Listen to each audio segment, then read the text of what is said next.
Hi, I'm Jean Marie Keller, founder of Keller College Services and creator of the Smart Plan for College system. And I want to thank you for taking time out of your busy schedule to join me so that you can learn how to get into the best colleges possible and get more scholarships and aid so that you pay less. College today is more complicated than it's ever been. And so families are naturally struggling with, finding the right schools, getting into those schools, and frankly, in today's economy, we're all worried about how to pay for those schools. So I want to congratulate you on taking the time out of your busy schedule and taking advantage of getting more information. This is key. And I want to say that you are one of a small number. Think about all the people that could be listening that probably aren't. So congratulations. All of your hard work has led up to this point. And so I want to reward you for taking this time with great information, some valuable tips on how to find colleges, get into them, and what you can do. I promise to share as much information as I can in the time that we have together. But by nature, we only have so much time together. So the one thing I can promise you is that I will share as much as I can. But for those of you that are going to want to know more, and there will be those of you who will, I want to let you know that we'll also share with you how you can get more information. Now, before we jump in, I just wanted to let you know a little bit about me. I've been doing this since 2003, and I got into this because, frankly, I was frustrated at watching students struggle with the whole college process. You see, I'm a former teacher. I spent over 8 years in the classroom at both the high school and the college level. So I know a little bit about the students and what it took to get into college, as well as what they went through to get in. So that was some of my background. But the other part of my background that put me in a unique position to really help families is I also come from a business background. I'm a former senior sales and marketing manager for a national entertainment company. And I saw an opportunity to put my two unique backgrounds together to help families get into more colleges. Because as I said, I was frustrated at watching students who could be very much like my own children, someday when it's their turn, they were frustrated. They didn't know what to expect. They didn't know what to do. They were, frankly, settling for less. And that really was not acceptable to me. So in 2003, I started Keller College Services and very quickly built up my practice and was able to help families pay less for college. Consistently, since 2003, my family's financial aid packages have been higher than the national averages that are reported by College Board. So what I'm about to share to you tonight, I can promise you works. Results matter. I can show you results that prove that it works.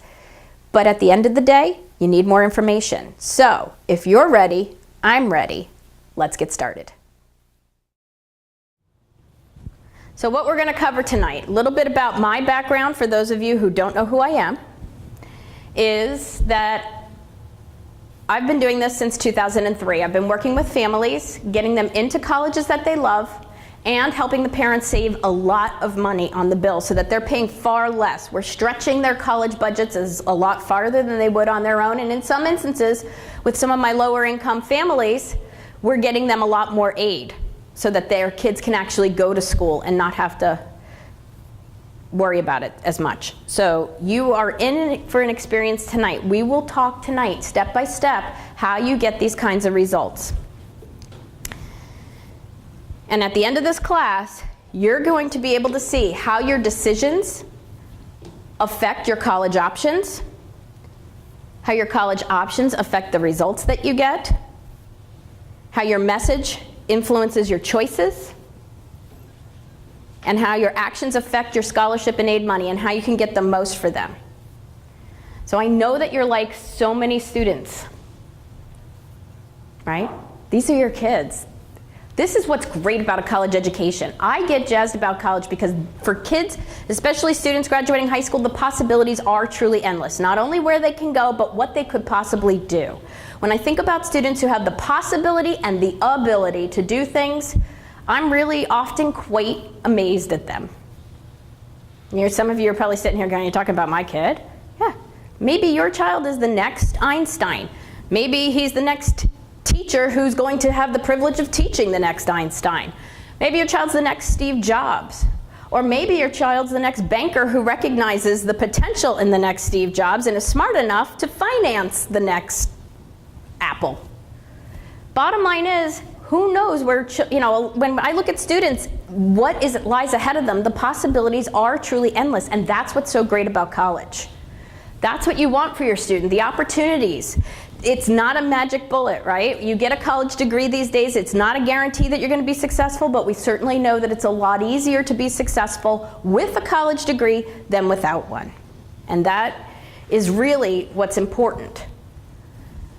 So again, a little bit more about myself. I started Keller College Services in 2003 because I got frustrated and annoyed at this whole process. You see, when I was in the classroom, I saw way too many times my students in both college and high school, because I taught both college and high school level, a lot of times I saw students settle for lesser colleges, or lesser opportunities, lesser career choices, often because they didn't know how to do it better. And that really frustrated me. Then the business person in me, because I've been in business for, I worked for various companies. I worked for Showtime. I worked for a home box office. I did sales and marketing for those folks. I helped them create messages for the consumer, so to speak, which is what I now do with my college students, my college-bound kids. I help them create messages for their consumer, the colleges. But the business side of me got frustrated for the parents because I saw what they were paying for college, and frankly, it was getting ridiculous. So I started my company, and from the get-go, my clients got more because results matter. Right now, my students enjoy a 93% acceptance rate to the colleges that they apply to. The average financial aid package is $19,476. My average amount of gift aid in those packages is $13,863. My clients got $7,551 more than the financial aid that's listed as the national average according to College Board. All of my clients were offered a scholarship. And the lowest amount of scholarship offered was $8,000 per year, the highest amount, $57,000 per year. So again, all of my programs, I very quickly realized that certain things done in certain order and certain steps and strategies, when employed, produce repeatable and verifiable results. And so I put it all together. So now all of my programs, from my top level coaching programs to my group coaching programs, follow the same system and get similar results. There's no magic pill that you can swallow and wake up tomorrow to get results like this, but I want you to know that it is possible because there really is a formula. Now, the formula you're going to need to go through this and have a successful college search, in other words, getting in and paying less, that's what this class is all about. That to me is college success, that your child has options. They sit down and there are colleges to choose from, not just one. Because how many people are really looking forward to telling you, anybody willing to say, State U over here is going to be our cheapest option, that's the one you're going to. End of story. Anybody want to do that? No. This is exciting time for your student. Your student should, they should want to go and they should have a lot of options. There should be 3 or 4 colleges they're crazy about and apply to. There might even be as many as 6. Lord knows some of their friends will have 10 or 15. I'm telling you right now, if they do, that's called panic. That's way too many. But still, they should be out there. And so again, the formula is there's a successful college process, and that's what we want to talk. Now I've got to be honest with you, most fail. And I don't mean fail as in never succeed or never get in, but oftentimes a lot of students fail to get into a college that's well suited to them, either because they didn't know about it or they just didn't realize what was out there. They fail to get into a college that's well suited to their goals. As a result, when they get there, they fail to do better. The New York Times article, the Wall Street Journal article that's in there, there was a study cited by the authors of that article, which was part of why I listed it in there and put it in there for you. They cited a study that showed that students who go to a school that's not as challenging for them, or just a lesser school, whether it's because, well, you know, college is so expensive, so to save money, I'll start at the community college. Now, you'll see success stories all the time, but you also don't hear a lot about the kids who think that they're going to transfer and ultimately don't. But they showed that some students who went to a lesser school than they were capable of or well suited to had a 20% higher chance of not graduating. So that's something to think about. So when they often, you know, so failure is kind of a subjective term, but we're talking about, you know, they end up with a lesser college, then they struggle. And it's why over 50% of students who start college today will not finish. They fail to finish. Of those who do get a college degree, 60% of them are failing to get that degree in 4 years' time. How many of you banked on paying for college for 6 years? Anybody? Because the average length of time these days for a college degree, to complete a college degree, just a bachelor's degree, is now 5.8 years. That's the average. Did you realize? I see you're going, yes, 5.8 years. She's about right on that, about 6 years. Up? No, it's closer to 8. Yeah, but is that because more kids have to work and they can't go to school full time? No, this is a trend that's been going on before the economy hit. Right now, if you part of the reason, 4 out of 5 students land at a state university. And for several years, again, even before the economy really hit the skids, they were quietly doing things like cutting budgets, things like that, and so they would cut back on the number of professors. So you've got the same number of kids there, but maybe they're offering fewer classes than they were. My neighbor is a professor at UMBC, and she's been furloughed several times in the last 6 years. What they're doing is, in essence, not honoring her contract. She teaches 1 class less per semester than she's contracted to teach, and they pay her less accordingly. Well, that works to save the school money, but if she's teaching 1 class less, in other words, they have the capacity, they have the students there where she could be teaching a full-time slate, but to save money, they're cutting back. So what happens? You can't get the classes that you need, you're not graduating on time. A lot of families also fail to get the scholarships and the aid that they're eligible for, so that they're spending all of their savings, sacrificing their retirements, or taking on way too much college debt. And the main reason that they're failing, quite honestly, is that they're focusing on the wrong things. 2 things happen. They focus on the wrong things, which winds up frustrating them, and it confuses them, and they end up quitting. They give up before they even start. Maybe not right away, but it happens a lot of times. And others may not quit, but they kind of do it figuratively. They get through it. They settle for less. It's not exactly what I wanted, but I'm getting it, so okay, I'll do it. Remember, I was mentioning my young lady that used to work for me when she was a student at Towson. That was kind of her philosophy. She was settling for less.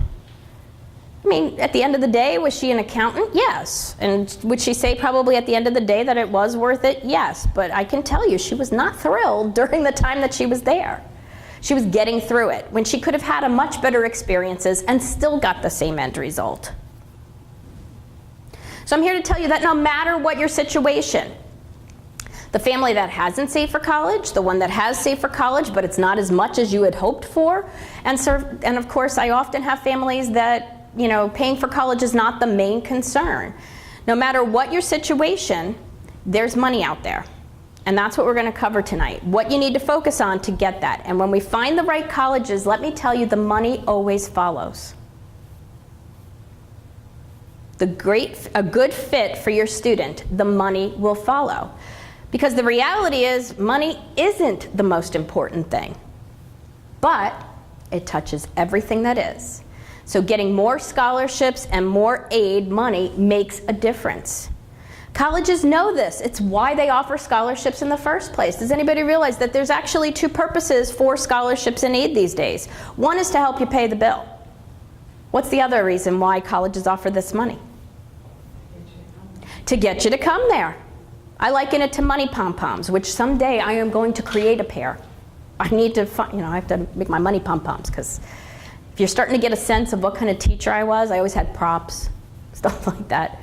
But Yeah, they're money pom-poms. Think of it that the more that a college wants a student, the more that they're chomping at the bit to get your kid, guess what? The bigger the money picture gets. But it's also a reason why schools like the Ivy League and things like that they don't have money pom-poms anymore. Guess, if I'm Harvard, there are people who are lined up who are saying to Harvard, just let us in, we'll write the check.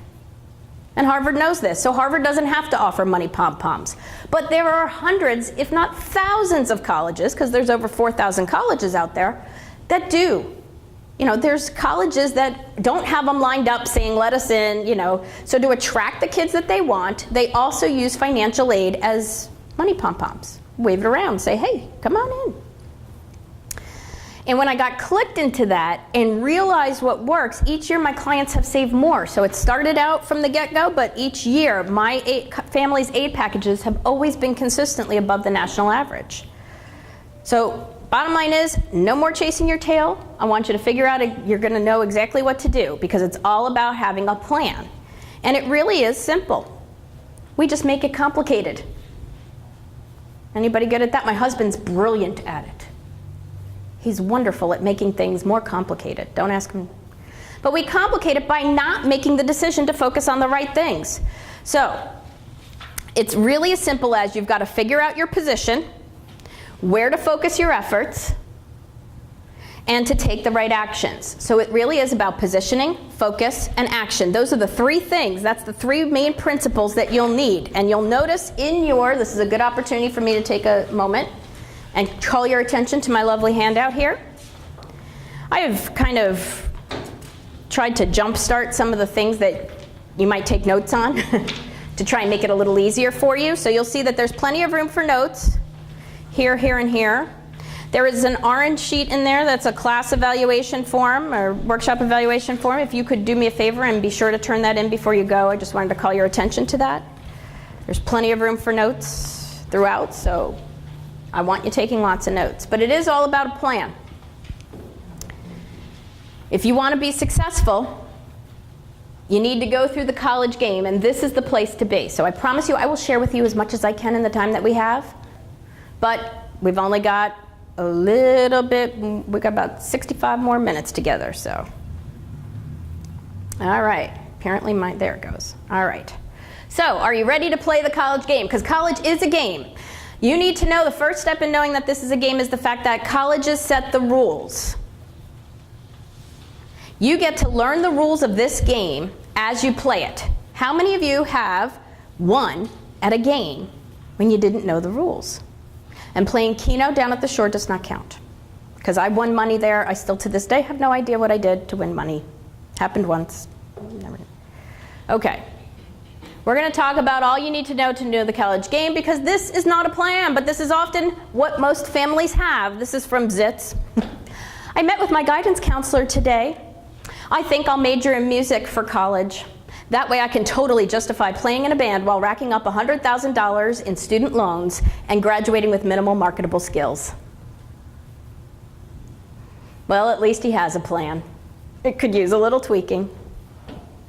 It's a plan that's not the one you want. College is essential key to success, but it is a stepping stone. It is not the be-all, end-all, and that's something that students really need to understand. There are two things standing in your students' success. First up are costs and competition. These are merely challenges. We just need to overcome them. First up are costs. Imagine you have 3 students. These are mine. First child lands at an in-state state school. The second child lands at an out-of-state state school. And the third child lands at a private school. If they were starting today, how much would you spend to educate all 3 of them over 4 years? Beyond quite a lot of money. Over $500,000. These are the current costs of attendance if your student lives on campus. Public, in-state, out-of-state, East Coast Ivy. That's what you're looking at. You need to get a cost of attendance, and that's one of the first 3 important numbers that you need to know if you're serious about planning for college. You need to understand what cost of attendance is. So that's the first term I'm going to give you. If you want to put it, I think it's on page 3 or something. You're in the right spot right there. It says 3 important numbers you need to know. Cost of attendance, or COA as they call it in financial aid lingo, is the first number you need to know and understand what that means. According to the rules of financial aid, cost of attendance is tuition, books, room and board, transportation costs, other fees and expenses. You got to add them all up, and that's what it'll cost you. So right now, in-state public college, $23,352. Now, of course, that's taken right from University of Maryland here locally. But I will tell you, I have one of my clients brought her second daughter to me because she came to me, and the reason why she brought her second daughter, first up, daughter number 2 had no interest going to any of the state schools. That was the first reason. But the second reason was that mom had learned the hard way that she could have allowed daughter number 1 to entertain more expensive schools. She was thrilled when her daughter says, I want to go to Maryland, and she gets into Maryland. She thought, great, I'm going to save a boatload of money. Until year 2. Anybody know what happens second year when you live on campus at Maryland? They kick you off. Because they have a serious housing issue down there, and that's often at a lot of the big public universities. They don't have enough housing for everybody. So if your child winds up getting kicked off campus like this young lady was, in other words, she didn't get into the lottery for the on-campus housing, she had to move off campus. And when she moved off campus, mom was paying $32,000 a year just for the apartment. Plus the $8,000 for tuition. So she's like, I could have sent her to a private school. And I probably would have paid less. And they would have had housing for her. So just, again, a lot of people, especially in this economic environment, knee-jerk reaction is, oh, the local state school is going to be my cheapest option. You've got a combination of things, but when it comes to cost, you've got to add everything in. Even if your child lives at home and commutes to the community school, if you want a true cost of attendance, you've got to factor in gas in the car, maintenance on the car, parking fees, all of these expenses that you might not have if your child were living on campus in the dorm and hoofing it to class every day. And I've seen a lot of schools start to try and hide how expensive they are, because what they've started to do, the higher they get up, when they get into the $60,000 range, a lot of the schools will start shortchanging the bill. In other words, they'll only quote you the price of tuition, room, and board. Well, you still got to pay for books. And you still have to pay for all these other expenses, but they leave them out. So, and you could very quickly find yourself with a lot bigger bill. So again, according to College Board, you've got to remember that the college cost of a college education is between $64,000 and $148,000. Here in Maryland, 4 years averages anywhere from $93,000 to as much as $240,000. And that's not just here in Maryland. Pennsylvania is no different. New York, I've got clients in California, they're all experiencing the same issues. It's just getting expensive. So we all know this. Is it going to stop you? Most families know. We figure out a way. Now, the second thing that you've got to take into account, besides the cost, is the competition. Okay, we need to know where we're at to get where we want to go. So we know that it's expensive, okay, we know that that's where we're at, but we'll figure out a way around it. Colleges talk a lot about an acceptance rate. You'll hear that all the time. What does that mean? That when certain students apply, they accept a certain percentage, and it sounds very good, but the flip side of the acceptance rate is a rejection rate.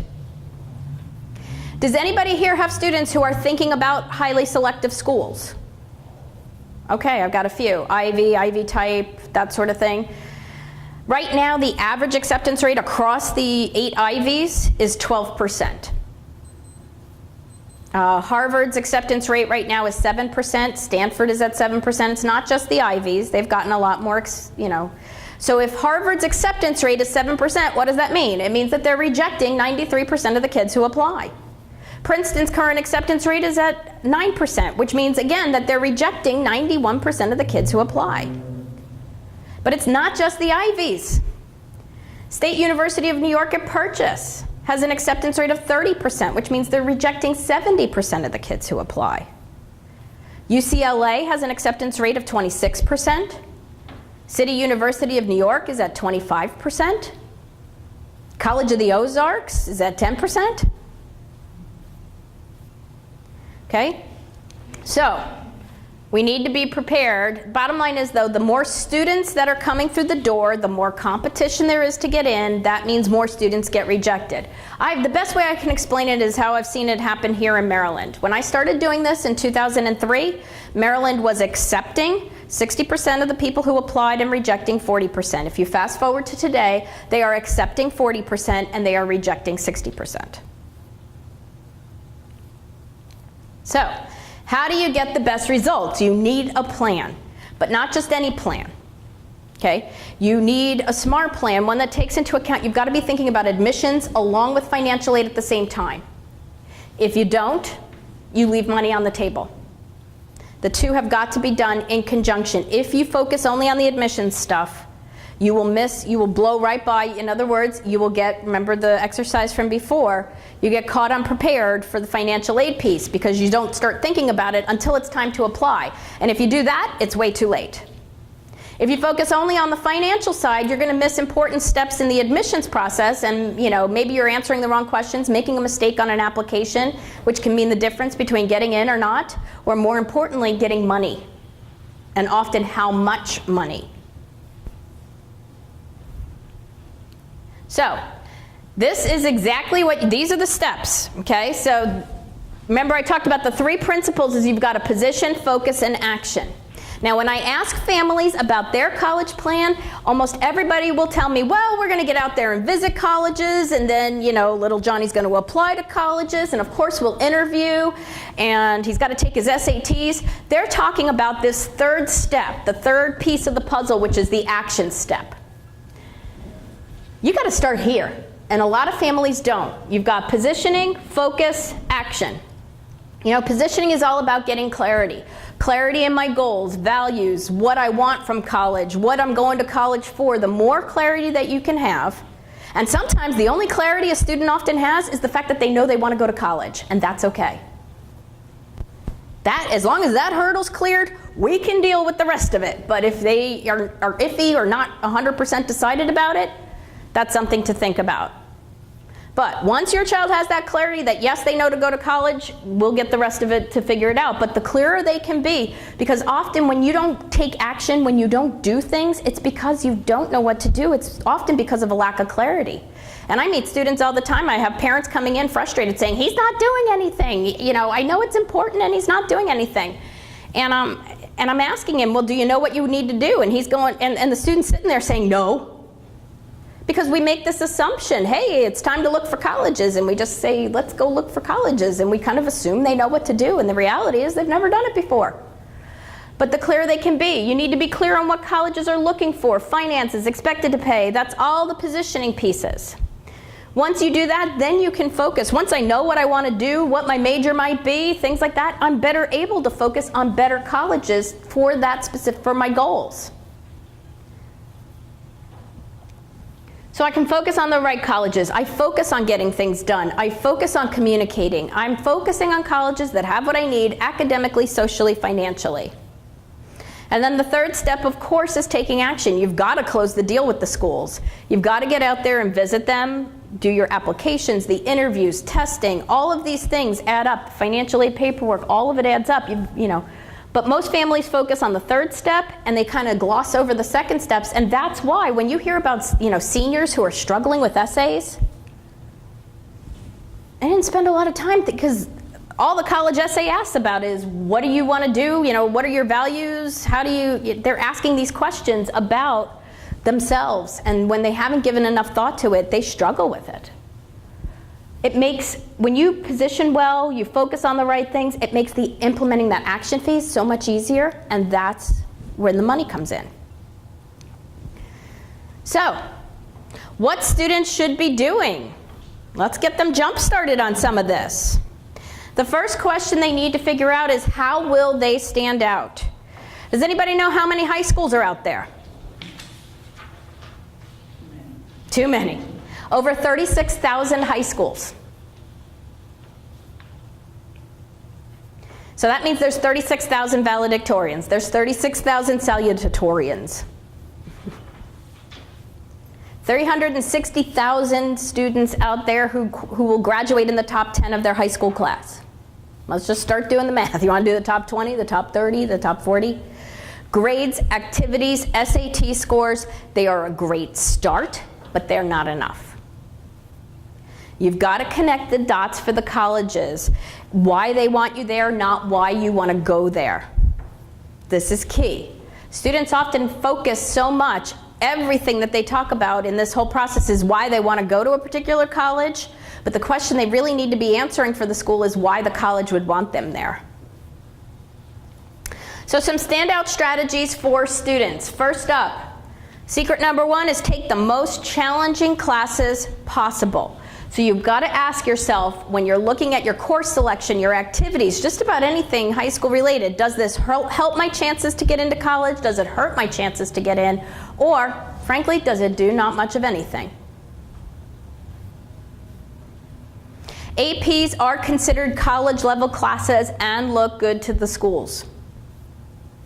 Additionally, an AP exam costs $87. Costs you $87 to take the advanced placement exam.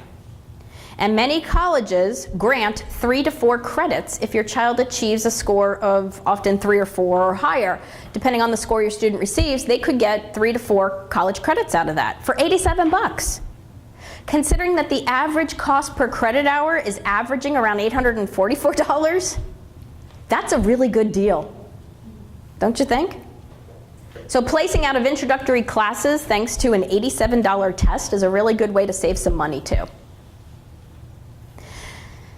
Secret number 2, one size does not fit all.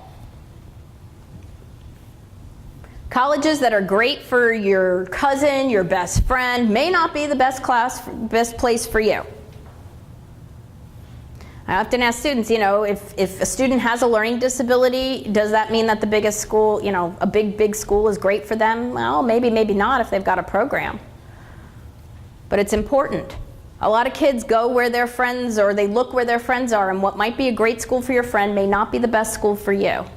If your student is a good, solid student, but not a super achiever, super student, I would recommend that they think twice about large public universities where they're going to kind of be more of a number. If your child has not been, and again, if they're not like super motivated, or you kind of have to stay on top of them to get, being in a big, large university where you might be kind of a number and kind of a face in the crowd may not be the best place for that kind of student. They might benefit a bit more from more individualized attention. That's something to consider. Then there's other kids who thrive at a big school environment. So again, it'll depend on the student.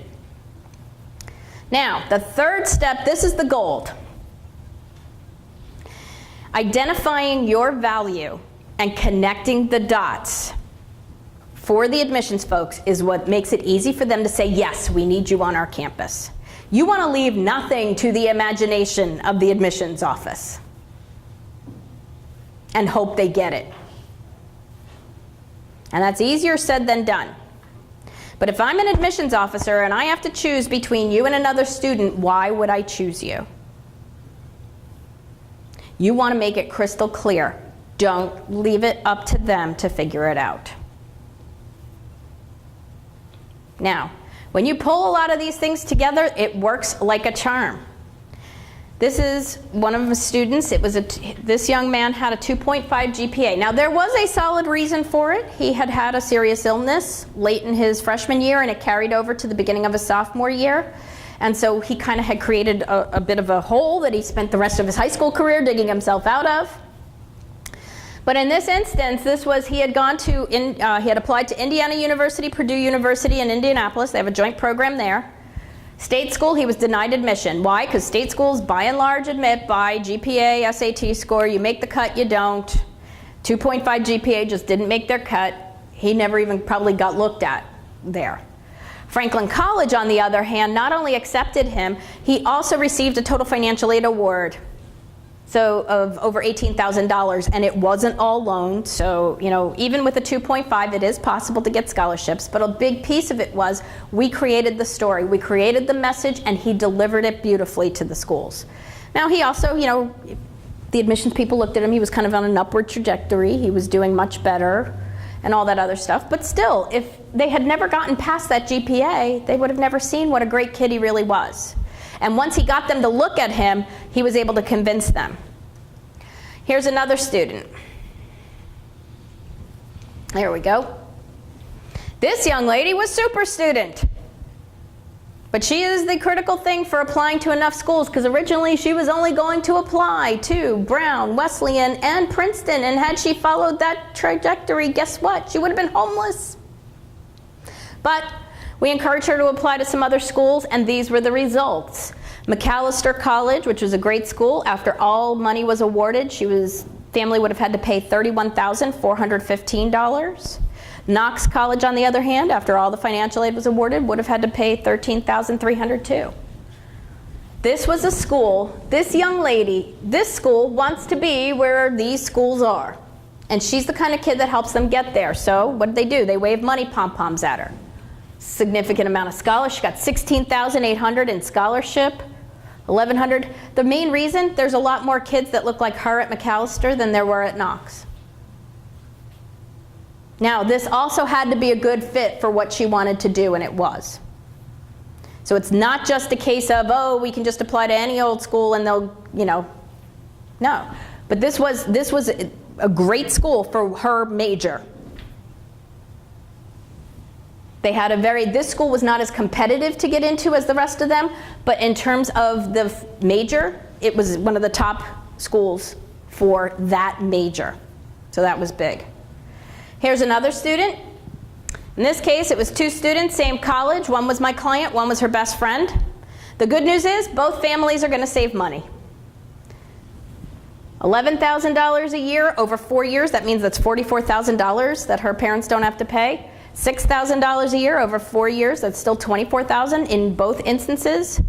The girls save money. Families are happy that they're saving money, but better positioning, better message created more money.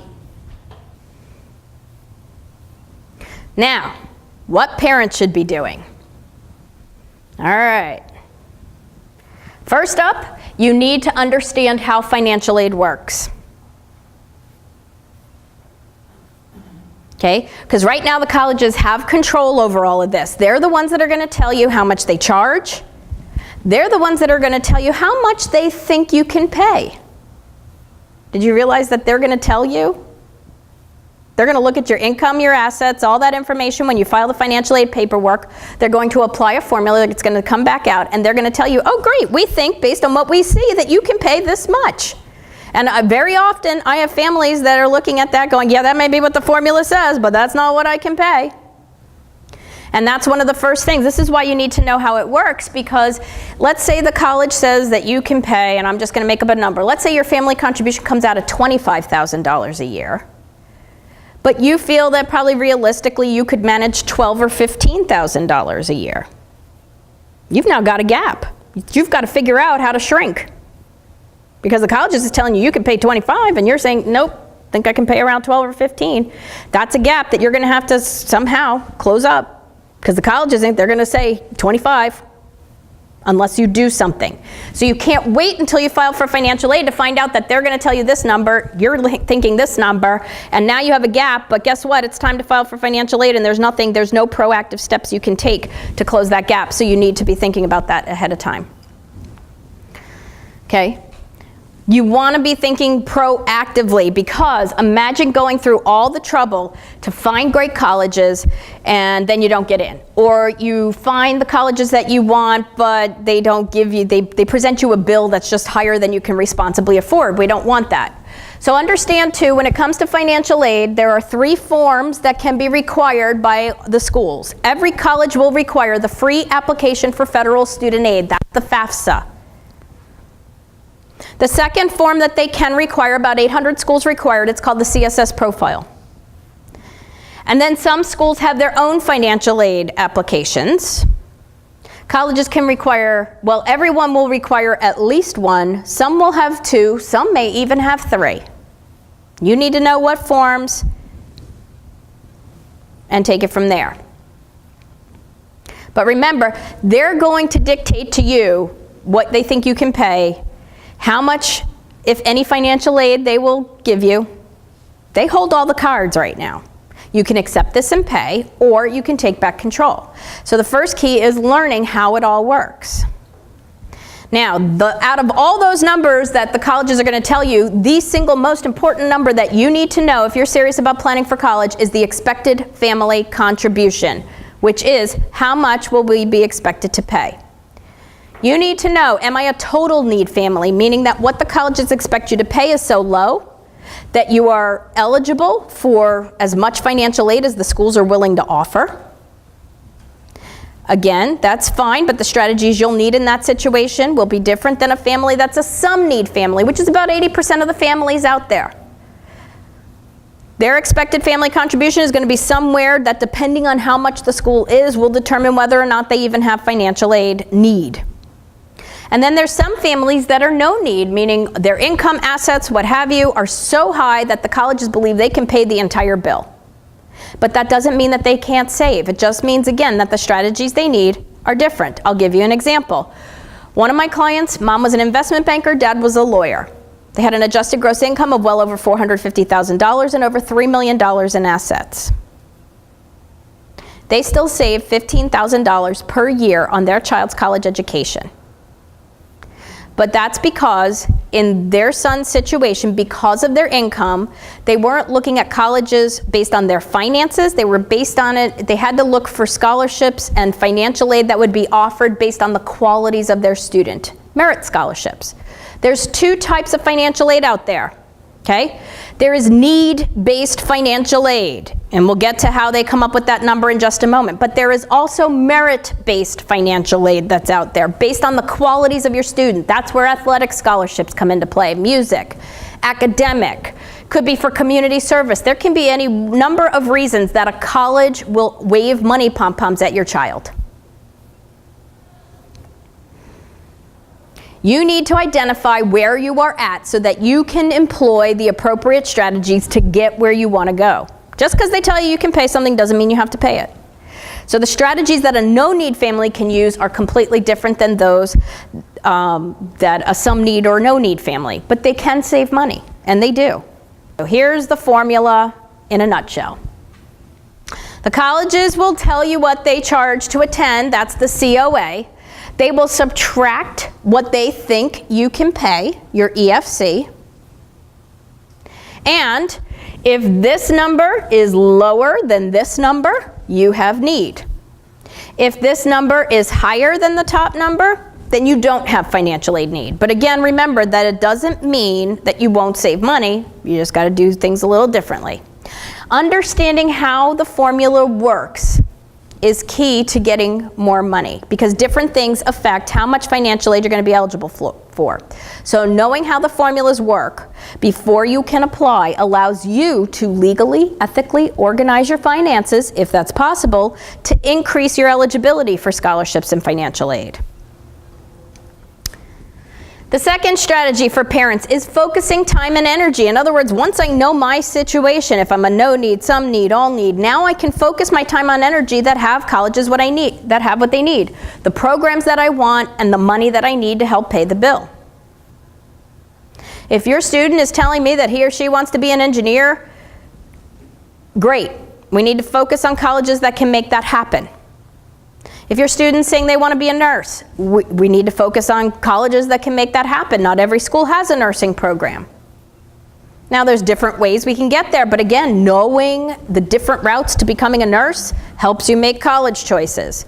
So again, you've got to be aware of where you're at so we can figure out a plan to get you there. Now, this is an example in here. Knowing what to expect is huge. This is an example of a school. This is what I mean. Not all colleges are created equal. If you look over there, and I apologize, it's a little tiny, but average percent need met at this university. When a student comes to them with a need, they meet only 45% of that need. Meaning, if you need $10,000, they're going to offer you a financial aid package of about $4,500 of that $10,000. The remaining $5,500, guess who has to come up with that? You do. Just because you need money doesn't mean they will give it to you. And the second thing you need to know is, okay, if they will meet my need, how will they do it? At this particular school, of that $4,500, only 25% of it would be gift money, scholarship or grant money that you don't have to pay back. Again, if you're a family where money's important, this might be a school that, wouldn't you like to know these kinds of things beforehand so that, here's the little trick. Your student can't fall in love with a school that's lousy with financial aid if you don't take them to go visit. It's a lot harder. On the all these schools that you go to, all these schools, they all tell you we're 100% need-based. They tell you they're 100% need met. They all do. They're lying through their teeth. Well, so how do you find that out? Well, these are some numbers again with the legwork. If you do a little legwork, sometimes it's in, sometimes it's in the college guidebooks. If it is, great. You can ask. Sometimes they'll tell you the truth. A lot of times they don't. And sometimes they are telling you the truth, but they're leaving out a certain part. For example, one of the schools that was here, and I'm going to not name names, but it was one of the colleges that were already mentioned in the presentation. That's all I'll tell you. If you look at their financial aid ratios, they claim to be 100% need met. And they are. But what they don't tell you on the flip side is that they don't admit a lot of kids who have a lot of need. So if you come to them and you need $10,000, great, they'll accept you, they'll give you $10,000. But if you're a student that might need, say, $45,000 to attend, we might not accept you. So I'm still 100% need met, but I'm just kind of not filling in the entire picture. It's no different than when you go for the tour at Harvard and you say, I heard that, with XYZ and you give students stats, they will never tell you, don't bother to apply. They'll tell you, we look at the whole student. Because they need you to apply even if you're not even remotely qualified, or else how can they turn down so many kids, right? Here's Johns Hopkins, just to give you a flip side, or this particular school. They meet need at 95%, and the gift aid percentage is at 75%. Now, will they, this is again the average. So what this allows you to do is hedge your bets. If you know this information ahead of time. So again, I can focus my time on energy that colleges that have what I need, and I can get rid of ones that don't. Yes? Where do you get this information, like on these universities? I pay for a program. And it gives me, cost of attendance figures. It allows me to calculate families' financial aid, things like that. So for me, that's a program that I spend money on. And I spend a lot of money. But it makes sense because I'm dealing with, 35 clients a year. So that program, I'm assuming it's a software web-based, and it's software-based. Yep. Current data from these Yes. universities? That's what I pay for. And I pay about $3,000 for that software every year. But again, because I deal with a lot of students, it makes sense for me to do that. Again, if you're going to do this on your own, the average person, you're going to have to do the legwork. You're going to have to search for this information. You can ask questions. You can look at the college guidebooks. But even if you find the numbers, you've still got to be able to interpret them. Because again, based on your question before, if I've got a school that's telling me that I'm 100% need met, they might be telling me the truth, but what they might be leaving out is the part about them not accepting kids who need a lot of money. If you don't know how much you're going to get until you actually apply to the school, then how are you ever going to? Well, that's why you've got to figure this out beforehand. So when you figure it out beforehand, Right. it's your best guesstimate is really what it is. You're hedging your bets, yes. I can target schools. Look, there's no guarantee any school will give aid, but I've got a heck of a lot better chance of getting more of the money that I need, providing my student can get into a school like this, than it would from Harvard. No, Harvard meets 100% need. They only have need-based money. There's no merit at Harvard. Yeah, but how many kids do they admit? They actually admit because they have a lot of money. They're one of the few Ivies that actually have a good mix of kids. And because they're pretty successful at integrating even, mixed incomes. There's other schools like I'll give you an example. My neighbor's daughter got into Brown. She hated it for 4 years. She got through it. The reason why she didn't like it was basically her parents, her family were, all of their resources were consumed in paying for her tuition. And she was at Brown with a lot of kids who came from money. And so the fact that they didn't have the leftover money for her to be able to go with her friends on ski trips and, spring break and do stuff like that, put a damper on things. I mean, she still, I guess, graduated from Brown, but she came really this close after her first year transferring. She didn't. She stuck it out. But, the social atmosphere was not quite what she anticipated. And she didn't bargain for that. All right, which kind of leads into having the correct expectations.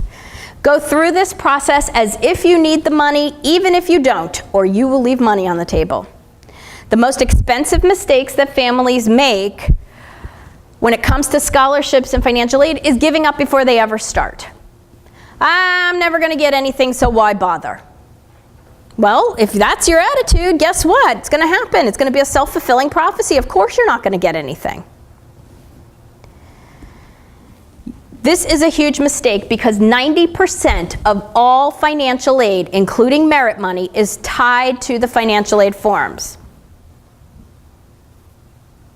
Give you an example. A girlfriend of mine that I used to work with at Showtime, she now sits on the other side of the desk. She is in the admissions office of a top-tier New England college. And she told me point blank that her college, if you do not file the FAFSA and the CSS profile with them, they do not consider you for any money at all. Because if you don't ask for it on the financial aid forms, including merit money, they presume that you're more than happy to pay the bill. So if I'm a parent and I'm thinking, I'm never going to get anything anyway, so I'm not even going to bother with the financial aid forms because it's too confusing, too whatever, I don't want to take the time to do it, guess what happens? You don't get offered anything. All you have to do is go ahead and fill out those forms and you get considered for merit money at that school. But if you don't fill out the form, not even merit money will come your way. The other thing I want to tell you about correct expectations is to limit the amount of time that you are spending looking for private scholarships. The vast majority of the money that's out there is at the schools themselves. It is funneled through the schools.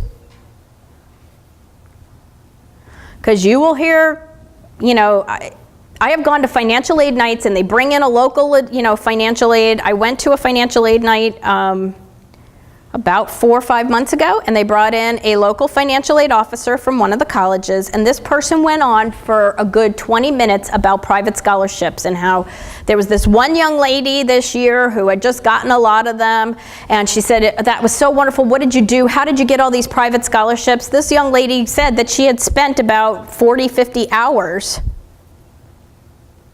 finding these scholarships, applying for these scholarships. Well, guess what? That was 40 or 50 hours that she didn't spend maybe researching a better school. That was money that was time she didn't spend on her application that might have resulted in a bigger scholarship. So she basically spent a lot of time collecting a lot of little tiny scholarships. So it added up to, I think she said, about $8,000. Really? Any of your children are willing to spend 40 or 50 hours doing all that kind of work? No. You're much more likely, if you have the correct expectations, you target the right schools, you're going to have, it's a much greater possibility that you're going to get a 10, an 8, 10, $15,000 scholarship from the school itself. That's a lot more better use of your time. In other words, if you're spending that much time looking at those private scholarships, that's time that's not being spent looking for the right schools, applying, that sort of thing. So the good news is that the more of these strategies that you can incorporate into your college search and selection process results in you paying a lot less. Now I know a lot of you are probably thinking, don't the schools do all of this? Guidance counselors, kiss them, they are doing the best job that they can, but their primary job is to get your child through high school. I still have friends who are guidance counselors. They do the best that they can, but frequently they've also got to do, learning plans for special ed students. They're part of the scheduling. They have to do the scheduling for students. They've got testing that they have to administer. There's about a gazillion other things that are put on their plate. They often don't, their student loads can't handle it. Not unusual for some guidance counselors in some schools in the area to have a 900-to-1 ratio. If I've got 900 students, some are juniors, some are seniors, how much time do you think I really have if I'm a guidance counselor? And it's not their fault. They will do the best that they can.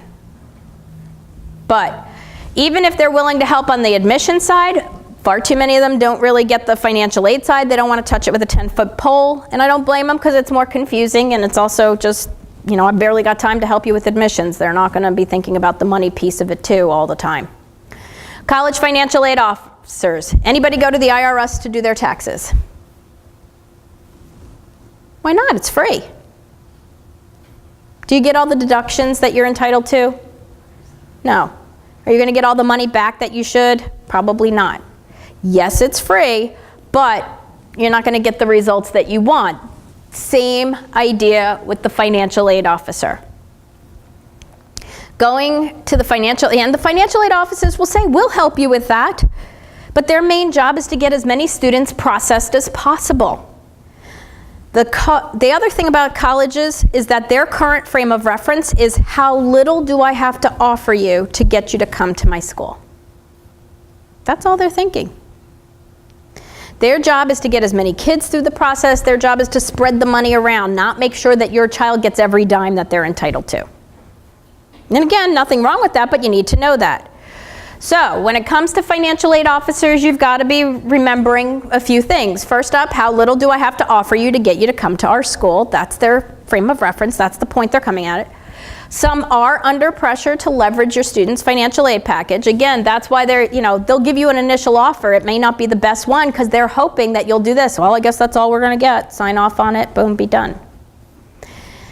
You will not get all of the money that you're entitled to. Yes, they'll help you, but the school will hold all the cards because you're giving them your financial information, everything else.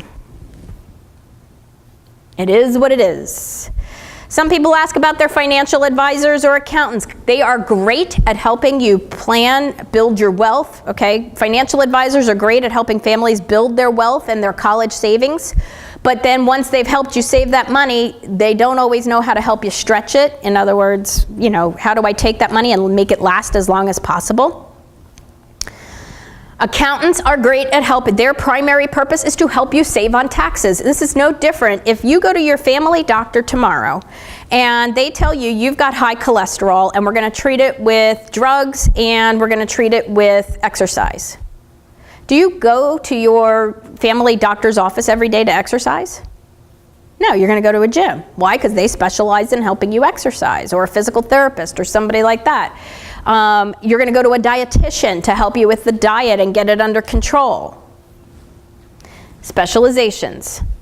This was an example, real student, whose family had gone to the financial planner asking some of these questions about their student. Their student had assets, how it impacted everything. The investment firm that managed the assets gave them one answer. Turned out it was wrong. They went to their CPA. The CPA gave them an answer. The CPA's answer was also wrong. And that was after that CPA had read the instructions for the FAFSA. I spotted it and saved them $9,000. All right. Recap. First up. 5 simple steps to saving. You must have a plan. Second, what should be in that plan? You've got to, the 3 principles, guiding principles of your plan have to be about positioning, focus, and action. You want to position your student to be best in the schools. You got to position them with the schools. You got to focus on the right schools, and then you've got to take action to close the deal. Know what to expect, both for admissions as well as finances. The more information you have on your side, the better the outcomes will be. Focus 98% of your time on where the money is. So that's the other reason that I forgot to mention with private scholarships. Families fail to realize that private scholarships, like the kind from Coca-Cola, the Rotary Club, those sorts of things, they account for less than 2% of the money that's out there. Yet parents will spend 98% of their time looking for less than 2% of the money. It is far better to go after the money from the colleges, the state, the feds. There's a lot more money to be had through the financial aid system that gets funneled through the school than there is going privately. The other thing that happens if you do these private scholarships, understand the colleges treat them, every college will treat them differently, but what could happen is often, let's say your child wins a $1,000 scholarship from the Rotary Club. right? What do you say? You go, woohoo, $1,000 we don't have to pay. The college will often think that that is now $1,000 they don't have to offer. They take it off of your side of the equation. So again, if you get one of these scholarships, it should be icing on the cake. But your time is better spent, your time is better spent getting better SAT scores, studying for that SAT, because SAT scores equal better money all the time. They should be getting better grades. They should be spending their time on their applications, that sort of thing. Finally, make informed decisions swiftly. You got to gather as much information as you can and make these decisions. Indecision is what stops you. When you don't know what to do, it gets you stuck. And when you get stuck, as it's human nature, right? When we don't know what to do, we just kind of put it off and don't do it until we have to. That often happens with students. That's when they get what I like to call the hair on fire syndrome. They get to that around October, November of their senior year.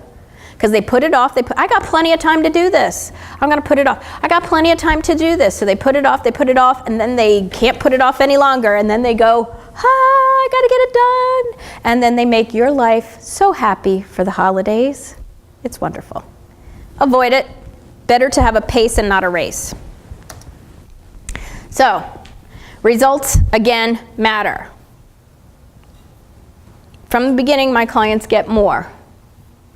Bottom line is, hope is not a college plan. You must have a plan so that you don't end up making decisions in haste or out of desperation. You want to make smart, informed decisions according to your plan. Use the strategies that we talked about tonight in your plan. Now, some of you may be wondering, what is your next step? Because we've covered a lot and you've got a lot of what to do's. I know that there's some of you that might be thinking, okay, how do I get this done? So, before I answer that, I want you to stop and think, what happens if we just keep doing it the way you're doing it? What's the cost of not getting into your student's dream college? Lost opportunity? Forget about the money for a moment. At the end of the day, I don't give two hoots about the money, because I tell you that when you find schools that are really good fits for the student, I promise you the money comes. It does. I don't want to see you coming, what I do for my clients is I build big dreams and I help parents pay less for them. I eliminate a lot of the confusion and reduce the stress. I tell my students what they need to do, when they need to do it. I help them get it done. I teach your student how to best market themselves to the colleges. They often have all my students have great qualities. Still got to put them all together. I assist you with the financial aid forms, help you understand the process. Bottom line is we develop a smart plan and then we implement that plan. Now, here's the thing. Not everybody in the room needs college coaching. But I want to offer you a college assessment. What that entails is you set the appointment. We'll send you a questionnaire, you'll complete the questionnaire, you'll come in, and we will sit down and literally walk through with your student what they have in mind for college, what you have in mind for college, because a lot of times it's not the same thing. And we sit down and literally see where they're at, what are the missing pieces, what do you need to do to get the results that you're looking for, outline all of that. We will also look at, if you want, your expected family contribution. You will walk out of there knowing what the colleges will expect you to pay, so that again, you can start creating a more concrete plan. Some families decide to go with coaching, some don't, but I promise you at the minimum, you'll walk away with a lot more information and you'll be able to start implementing. So again, maybe working with me makes sense, maybe it doesn't. That's okay. Not everybody, I can't work with everybody anyway. But getting more information really can make a difference. I want to thank you for joining me today, and I look forward to speaking with all of you again real soon. Bye, everybody.